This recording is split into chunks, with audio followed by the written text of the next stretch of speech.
Setiap tanggal 10 November, bangsa Indonesia selalu memperingati Hari Pahlawan Nasional. Pada tanggal tersebut, dahulu para pahlawan berjuang merebut dan mempertahankan Indonesia dari para penjajah.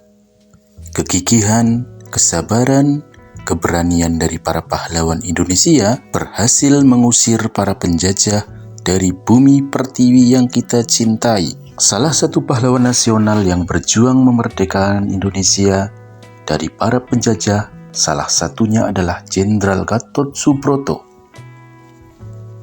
Beliau dikukuhkan dengan gelar kehormatan pahlawan nasional menurut Surat Keputusan Presiden Republik Indonesia nomor 283 tanggal 18 Juni 1962 yang ditandatangani oleh Presiden Soekarno. Jenderal Gatot Subroto lahir di Banyumas pada tanggal 10 Oktober 1907. Riwayat pendidikan beliau adalah beliau pernah bersekolah di Hollands Inland School atau setingkat sekolah dasar di zaman sekarang. Setelah beliau lulus dari sekolah tersebut, beliau kemudian bekerja sebagai pegawai. Pada tahun 1923, beliau memasuki sekolah militer Het Koninklijk Nederlands Indisch Leger atau KNIL di Magelang. Pada saat Jepang menduduki Indonesia, Gatot Subroto pun mengikuti pendidikan pembela tanah air atau PETA, organisasi milik Jepang yang merekrut tentara pribumi untuk berperang. Pendidikan tersebut berlokasi di Bogor, Jawa Barat.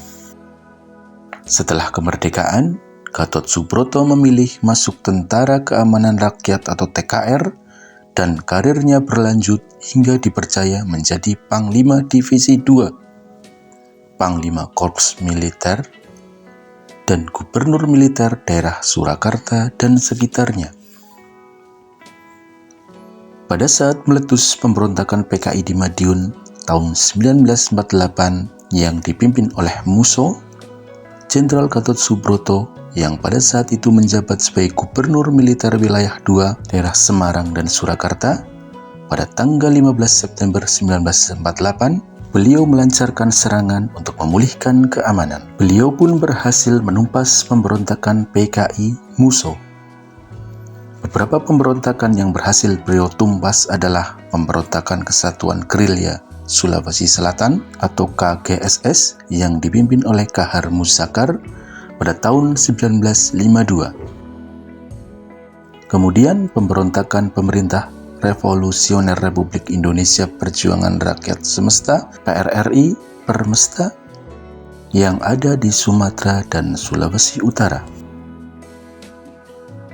Jenderal Gatot Subroto, sang pahlawan nasional dari Banyumas ini, meninggalkan kita semua pada tanggal 11 Juni 1962 dalam usia 54 tahun. Pangkat terakhir yang disandangnya adalah Letnan Jenderal. Ia adalah penggagas akan perlunya sebuah akademi militer gabungan, Angkatan Darat, Angkatan Udara, dan Angkatan Laut untuk membina para perwira muda. Gagasan tersebut diwujudkan dengan pembentukan Akademi Angkatan Bersenjata Republik Indonesia pada tahun 1965. Untuk mengenang jasa Jenderal Gatot Subroto untuk Indonesia dan Banyumas, banyak museum dan jalan raya menggunakan nama beliau. Bahkan di Banyumas, patung beliau berdiri gagah di jalan raya, seperti gagahnya beliau menumpas dan mengusir para penjajah dan pemberontak dari bumi Indonesia yang kita cintai. Memperingati Hari Pahlawan Nasional sejatinya bukan hanya mengenang jasa para pahlawan yang telah gugur, akan tetapi meneladani kegigihan, keberanian, kesungguhan dari para pahlawan untuk mewujudkan kemerdekaan. Jadi, di zaman sekarang sudah tidak ada perang bersenjata melawan penjajah, kita harus semangat, gigih, berani untuk menjadi manusia yang lebih baik dan maju dalam semua aspek kehidupan.